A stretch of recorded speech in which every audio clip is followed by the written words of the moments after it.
So you say very clearly that this, and it's clear in your proposals, this is about reining in ICE and the CBP. But those agencies, as you well know, are very well funded already through the Big Beautiful Bill Act. That's what the president called it, and it passed last year. So what that means is that a shutdown would really only impact unrelated agencies, FEMA, TSA, FAA.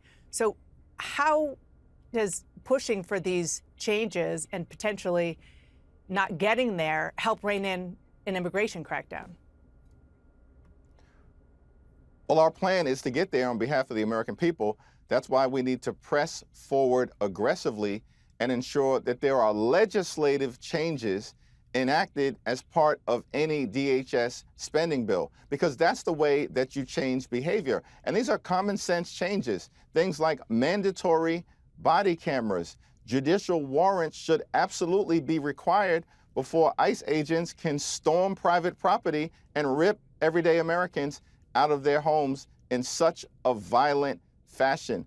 Of course, we need to make sure that there are no masks so that ICE is conducting itself like every other law enforcement agency in the country. That shouldn't be controversial. It shouldn't be controversial that we are demanding that the Fourth Amendment constitutional protections are adhered to as it relates to the way in which ICE is conducting itself. We also need to make sure that state and local officials have the ability to conduct independent investigations so that when ICE or CBP or other officers violate the law, they can be investigated and prosecuted and held accountable for those violations of state and local law, not being able to govern themselves with impunity, which is the case right now. Just real quick, are there any negotiations going on about these reforms that you want?